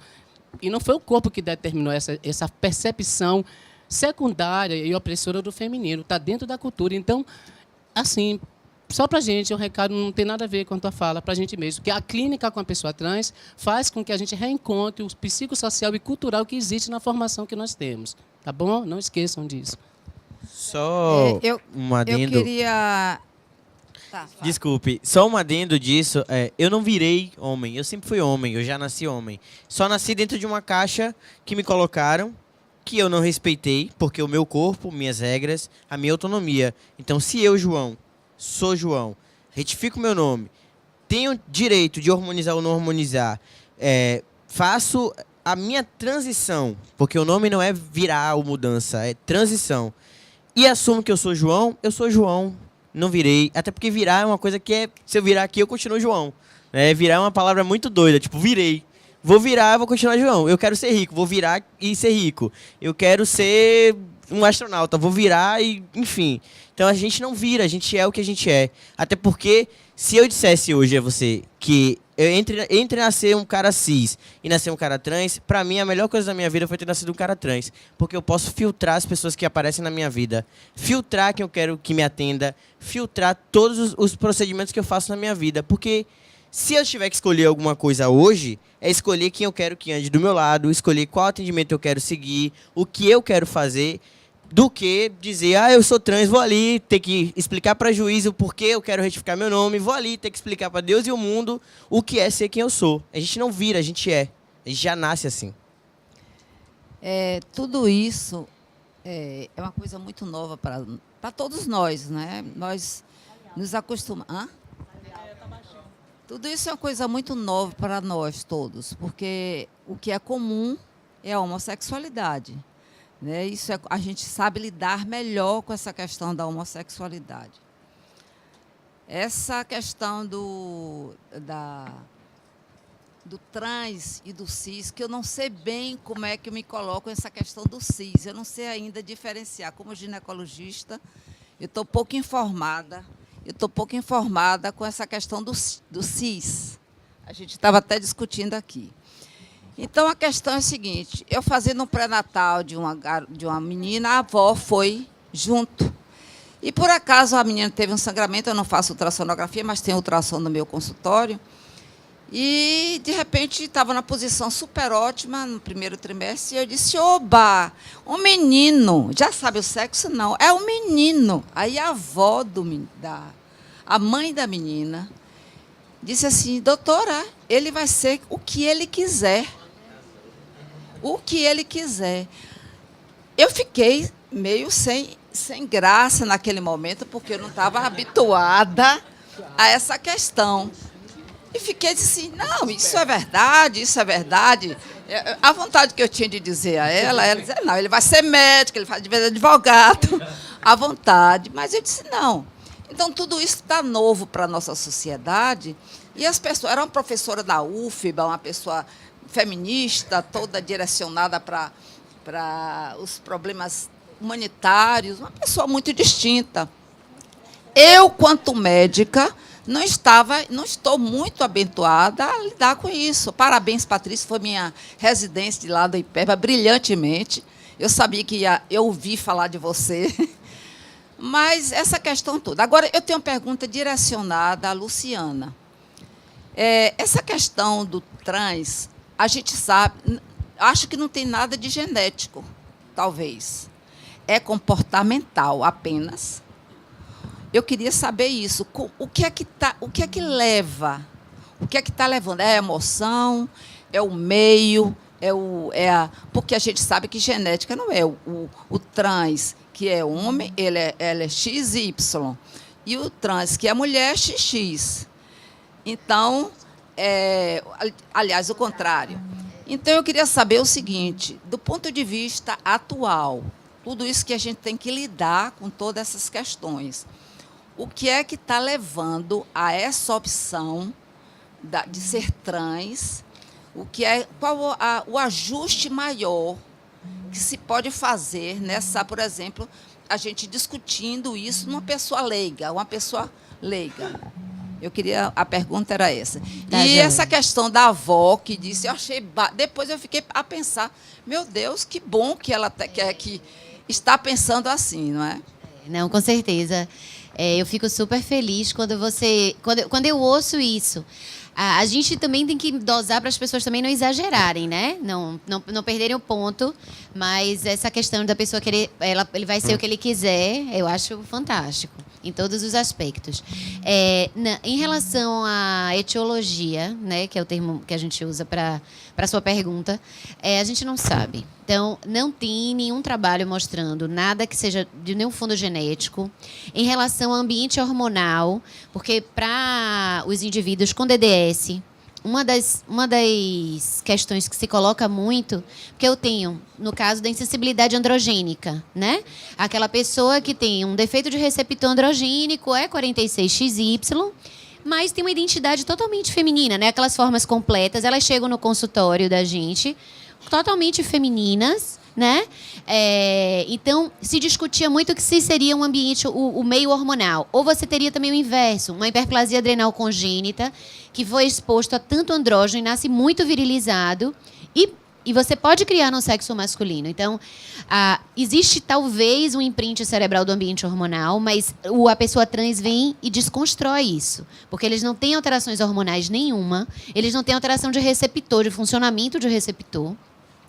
Em relação ao ambiente, os trabalhos mostram que não tem nenhuma relação, nem com o tipo de criação, tanto que essa palavra que a gente costuma usar muito, de opção, né, ela acaba não se aplicando, porque você vê que ninguém escolheria o caminho mais difícil, né? Ninguém escolheria.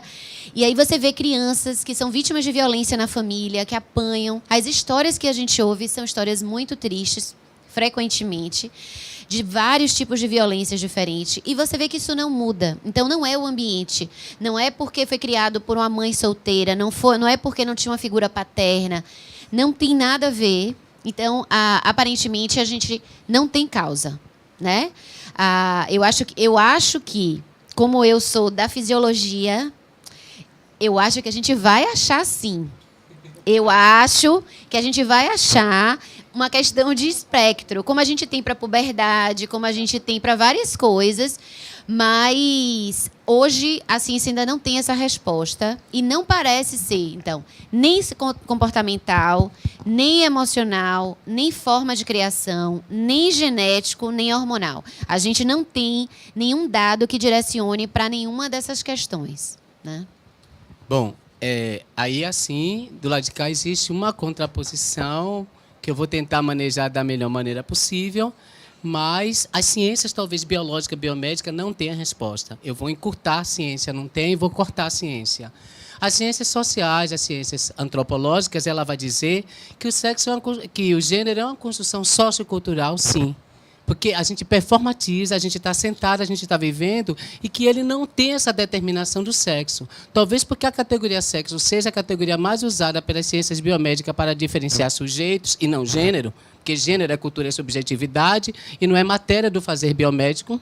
Isso fique dentro de uma outras ciências que, por ter construído as suas respostas, e talvez no ranking das ciências não ser pensado como estão válidas, de um lado vem, isso não tem resposta. Mas tem, para as ciências sociais, o gênero é construído independente. Ele está em consonância com a genital e anatomia, é uma possibilidade. Mas ele também pode não estar em consonância, e para as ciências sociais isso não se constitui patologia, se constitui diferença, diversidade, que é como toda a humanidade é constituída. Eu acho que, nesse ponto, tanto as biológicas como sociais, tecnológicas e exatas vão se encontrar, que é a diferença enquanto diversidade.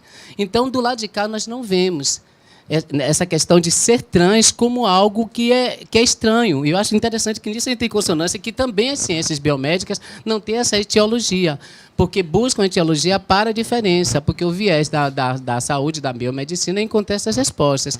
Para as ciências humanas e sociais, a gente entende que a diversidade faz parte da Constituição e ela não é necessariamente patológica e não necessariamente precisa ter teoria claramente forte que explica, porque desde o início da humanidade nós somos diferentes. Será que na identificação sexual e de papel de gênero teríamos que ser igual? Se nos falta a igualdade de direitos humanos perante lei, por que queremos tantas outras igualdades? Então, existe também que se pensar nisso. E nada somos iguais, não seria no gênero que a gente estaria na ordem. Tanto é que eu acho interessante que as pessoas nascem totalmente no âmbito biológico, com toda a funcionalidade possível. E é exatamente cá no subjetivo que ela não vai se identificar com esse corpo e com essa genitália. Isso está cada vez caminhando para mostrar que esse perfil marcante para a gente e que a gente pensa que é homogêneo, que toda pessoa que nasce com determinada genitália vai seguir aquilo, não funciona. Quando ela fala da homossexualidade, porque é o seguinte, talvez seja mais conhecida com toda a patologização e todo o problema que ainda existe, mas é um corpo que se move dentro do mesmo corpo. É um homem que se sente homem porque tem pênis, ainda que no ranking das masculinidades hegemônicas, o homem homossexual e bissexual seja pensado como menos homem. Mas isso não incomoda tanto o campo da biomedicina, e principalmente da gineco, no sentido de pensar que é um homem que tem pênis e se sente homem, que é uma mulher lésbica que tem vagina e se sente mulher. A questão da orientação sexual é que prática eu faço com o meu corpo, prática sexual com quem. Mas o gênero vem, a transgeneridade, por ser uma experiência de gênero, ela se torna mais complicada mesmo, da gente compreender, principalmente uma racionalidade biomédica em que o corpo explica tudo. Quando o corpo não explica a transgeneridade, o que é que a gente diz? Então, é realmente o diálogo eu acho que o diálogo interdisciplinar é que vai dar essa saída, se a gente precisa dessas respostas, porque a gente precisa cuidar, e eu sei que o nosso objetivo é esse. Como é que eu cuido do que eu não conheço? E aí, realmente, é dentro disso mesmo, essa interrogação, como a Luciana disse, a gente vai avançar, a gente vai buscar isso, e a gente vai conseguir para poder tratar melhor. Sim, tá. Não, deixa eu só complementar uma coisa. Quando eu falei fisiologia é o normal. Não é patologia, né? Só para esclarecer. Como eu falei, como eu venho da fisiologia, e a fisiologia é o estudo do funcionamento normal. Então, eu não estava querendo falar em termos de patologias, não. E até essas explicações, a forma de pensar realmente das ciências é muito diferente, até porque eu até concordo com essa questão de que a construção do gênero é uma questão sociocultural. Mas a nossa forma de pensar é sempre assim, o porquê, né? Mas por que aquele corpo biológico se identificou assim e aquele outro corpo se identificou daquele jeito? Então, não ambiente sociocultural somente também não, porque nenhum ser humano nem é só biológico, nem é só sociocultural. Então, ainda tem muito adiante para ir. Mas eu vou deixar a Paty falar de cis, porque Vou tentar explicar aqui um pouquinho, Zézi. Na verdade, a gente por definição, o cisgênero é quando o corpo biológico é compatível com a sua identificação. Então, você se identifica como uma mulher tendo vagina. Tá? Quando isso não é compatível, quando você nasce com um corpo biológico, com vagina, e se identifica como um homem, você é um trans. Quando você nasce com um corpo biológico, com pênis, e se identifica como mulher, você é um trans. Tá? Se você nasce com o corpo compatível com o que você se identifica, você é um cisgênero. Entendeu? É essa a diferenciação. Então, é como se nós somos cisgênero e o paciente trans... Sim, você é uma mulher cis. E é por isso que quando o João fala que se você fosse apresentar, oi, eu sou Maria José, cisgênero, você não diz. Então, por isso que os meninos e meninas trans dizem, eu não preciso dizer, eu sou João trans. Eu não tenho o que dizer, porque o cis não precisa dizer que é cis. A não ser quando você vai querer se identificar para uma consulta médica, para uma coisa que você vai ter que dizer para saber o que é que vai fazer. Compatível com, né? Como se fosse compatível com cis, não? Não é sigla, não. O que eu li é que é por conta de química. Se lembram da forma cis e trans? Então, na verdade, é por conta de C. É porque é um cis com C, é C e S. Então, nós somos todas mulheres, mas tem as mulheres que já nasceram num corpo biológico feminino e tem a mulher que fez a transição de um corpo para um corpo feminino, entendeu? Então, a ideia é essa. Então, somos mulheres cis e você se identifica com aquele corpo, tudo bem. Se você não se identifica, daí você pode ser uma pessoa transgênero. De forma mais objetiva, cis é toda pessoa que não é trans. Se vocês não são trans, obviamente vocês são... Exatamente. Uma coisa que a gente, pelo menos que a gente vê muito, né, dentro do movimento LGBT, parece uma coisa bem de quinta série isso, mas é uma coisa muito necessária. As pessoas costumam dizer, eu não sou LGBT não, sou hétero, mas dentro da sigla LGBT, as pessoas trans, elas podem ter a orientação sexual como heterossexual. Né? No meu caso, eu sou um homem trans heterossexual, porque eu só me relaciono com mulheres, independente se essa mulher é cis ou é trans. Quando você gosta de mulher e você é um homem, sua relação é heterossexual. Então, as pessoas têm mania de dizer, eu não sou gay, não, eu sou hétero. Mas, tipo, ou qualquer outra especificação de dizer que é hétero, mas o correto seria dizer, eu sou cis, eu não sou trans, eu sou cis. Né? Porque hétero, gay, lésbica... Toda pessoa trans tem orientação sexual divergente da sua identidade de gênero. Identidade de gênero, como você se vê no mundo, orientação sexual, por quem você sente atração afetiva ou sexual. Isso é básico de quinta série, super fácil. Sandrina. Peraí, Santinho. Boa noite a todos. Só para dizer para vocês, parabéns a todos e também a internet está assim, cheio de elogios para a mesa, tá? Eu queria perguntar, acho que para a Patrícia, sobre a família nisso tudo. Você falou que já faz o tratamento hormonal com a paciente de 16 anos, adolescente. Eu queria saber como é que fica a família nisso, quando a família concorda, não concorda, como é que funciona isso, se tem consentimento, né, para essa adolescente, o responsável legal, como é que fica nesse limite, 15, 16 anos? Não. Na verdade, a gente não pode fazer, a gente não tem autorização, tá, do Ministério da Saúde, do Conselho, para fazer. A partir dos 18, a gente faz um acolhimento desse adolescente e a escuta junto com a família. Então, assim, muito mais orientação. O que acontece é que quando um menino trans chega, o que a gente costuma fazer, e o que eu costumo fazer é oferecer não necessariamente o bloqueio, porque a gente não consegue fazer o bloqueio hormonal aqui em Salvador ainda. São Paulo faz. O que eu consigo é suspender a menstruação. Eu suspendo a menstruação, né, e tento convencê-lo a esperar um pouquinho. Nem sempre a gente consegue. Até os 18 anos, tá? Para os meninos é mais difícil, porque é mais difícil conseguir a testosterona, né? Agora, principalmente, está em falta mesmo sob prescrição. Para as meninas, elas vão na farmácia e compram anticoncepcional mesmo. É muito difícil você conseguir que uma menina trans espere os 18 anos para fazer a hormonização. Ela vai, ela compra a pílula dela e faz, e está lá na internet como fazer. Mas os meninos, eu acabo prescrevendo um contraceptivo para inibir a menstruação, para pelo menos convencê-lo a esperar um pouquinho dentro da legislação e fazer. Boa noite, gente. Para a doutora Patrícia. No atendimento ao homem trans, às vezes tem um trauma de uma consulta anterior que tenha sido ruim, que tenha sido dolorosa, e termina não deixando que a gente examine ou prefere que a gente não examine em um primeiro momento. Mas como a gente sabe que tem muita atrofia vaginal, prescreve em algum momento algum estrógeno só para fazer o exame ou não? Olha, é muito difícil essa aceitação, viu, desse estrógeno, porque a angústia de usar um estrógeno é tão grande, né? Como eu faço também citologia, às vezes eu tento convencer, porque a lâmina é tão insatisfatória, né? E que eu disse, só 7 dias, por favor, 7 dias de estrogênio, não vai mudar, né, tanto do seu efeito, esse hormônio é só local, tal, às vezes é necessário fazer sim, né? E surpreendentemente, às vezes você encontra vaginas tróficas, apesar da testosterona, né? O ser humano realmente é muito individual. Como o FSH está lá elevado, está em níveis fisiológicos ainda, às vezes você é surpreendida com a vagina trófica, principalmente quando se tem relação sexual repetida com penetração.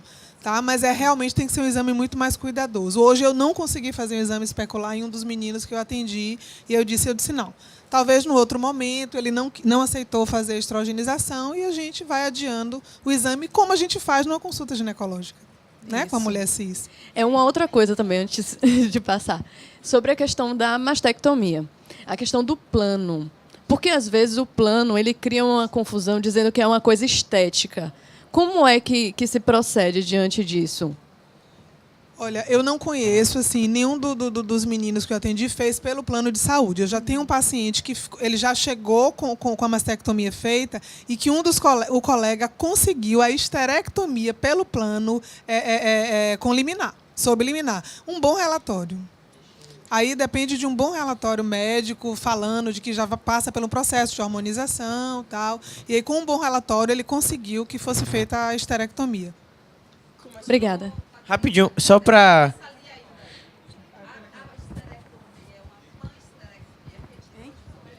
Sim, retirada de ovário também. Retirada de ovário também. Você quer falar? Não. Porque é parte cirúrgica. Não, é porque é uma coisa que o pessoal da USP chama muita atenção. Que quando fizer a histerectomia, a panhisterectomia, faça a colpectomia por acesso pélvico. Vocês que são cirurgiões que vão entender a justificativa, porque eles dizem que não tem como fechar se você fizer por baixo. Então, é panhisterectomia com colpectomia. E o detalhe, depende muito do que o paciente quer. Porque tem um dos meninos que fez, ele não quis fazer a colpectomia porque ele tem relação com penetração vaginal. Então, ele quis preservar essa vagina porque ele me disse, o meu gozo é durante a penetração. Então, eu quero fazer a histerectomia com a panhisterectomia, preservando minha vagina. Então, essa conversa tem que ser feita para saber qual a necessidade de cada paciente. Só respondendo a sua questão, como é seu nome? Rebeca. Em relação aos planos, eu tenho acompanhado alguns meninos que têm interesse em fazer a mastectomia pelo plano. O que acontece? Hoje em dia, a maioria das cirurgias que tem acontecido pelos planos são por processos judiciais, né? Como o Paty acabou de dizer. Uma coisa que um médico estava conversando comigo é que quando esse menino ou essa menina trans faz o plano, ou os pais, né, fazem esse plano, tem lá todo um histórico dessa pessoa, né? E aí quando você entra para alterar o nome no plano, o seu histórico continua no plano, né? Então o plano ele entende que você retificou seu nome e gênero, mas ele não entende que a sua necessidade não é estética. Né? E aí ele entra com uma ação de barrar a cirurgia. O que a gente faz? A gente fundamenta o CID. A gente tem um CID que patologiza a gente, mas a gente não é doente. Mas já que a gente tem um CID, vamos ao CID. Né? por uma questão nossa, necessária. A gente está dentro do CID F64 e dentro do CID, dentro de alguns planos, o B-Top, que eu não vou fazer comercial aqui, ele cobre todos os procedimentos dentro do CID 10. As pessoas trans estão dentro do CID 10. Se você pega essa parte do plano, fundamenta e diz que você tem lá que cobre a sua cirurgia, ele vai ter que fazer. Sinto muito. Então, aí é que entra essa parte da ação do plano. Alguns planos, eles não querem que doa no bolso deles e eles acabam fazendo o que eles têm a obrigação de fazer. Mas outros precisam sentir para que as cirurgias sejam feitas.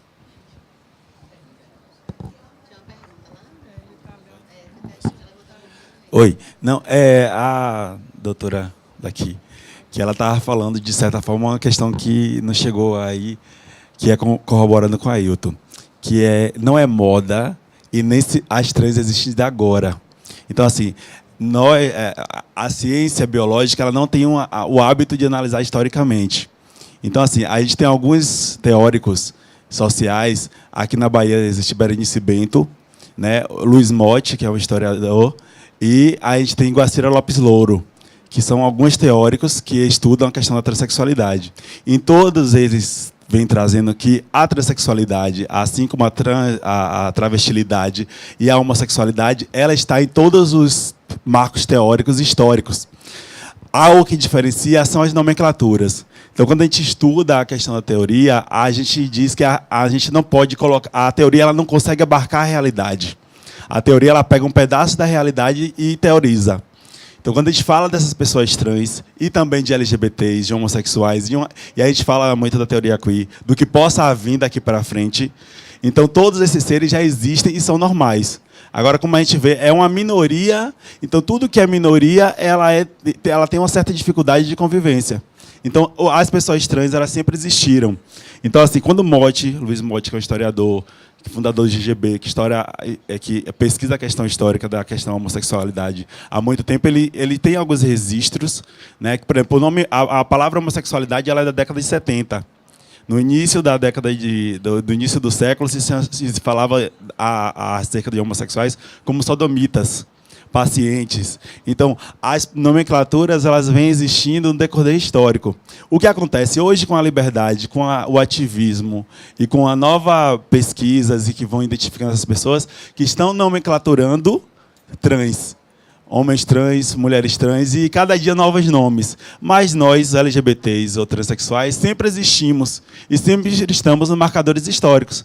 Então, se você olhar a história, desde, por exemplo, a gente sempre fala assim, os homossexuais eram degradados de Portugal para a colônia, chamado de sodomita, como uma punição. Se você fosse identificado como homossexual passivo em Portugal, a sua punição era vir para o Brasil e ser punido aqui na colônia. Até 1532 era crime ser homossexual no Brasil. Até a década de 90, a OMS classificava como doença de homossexualismo. Então, essas pessoas elas sempre foram existindo. Então, se a gente pega a pintura rupestre, o Egito, ou qualquer nação, vai estar lá a homossexualidade se manifestando. Mas como é uma minoria, assim como os negros eram escravizados no Brasil, eles são punidos ou são tidos como anormais ou como doentes. Então, assim, nos nossos consultórios, nos nossos lugares, estão chegando essas pessoas hoje com mais liberdade, porque hoje a gente vive numa sociedade mais liberta, mas elas sempre existiram. Né? O que cabe a nós, assim, eu estou com a doutora Renata aqui, a gente é de Feira de Santana, e é um processo para a gente se readaptar a essas realidades. Então, assim, não existe um modelo único de travesti que vai para o consultório dela. Existem vários modelos de travesti e cada uma vai ter que ser olhada com um olhar diferente. Existem vários modelos de transexuais e que vão ser olhadas com olhares diferentes. Existe quem quer tirar vagina, quem quer botar vagina, quem quer botar peito, quem quer tirar peito.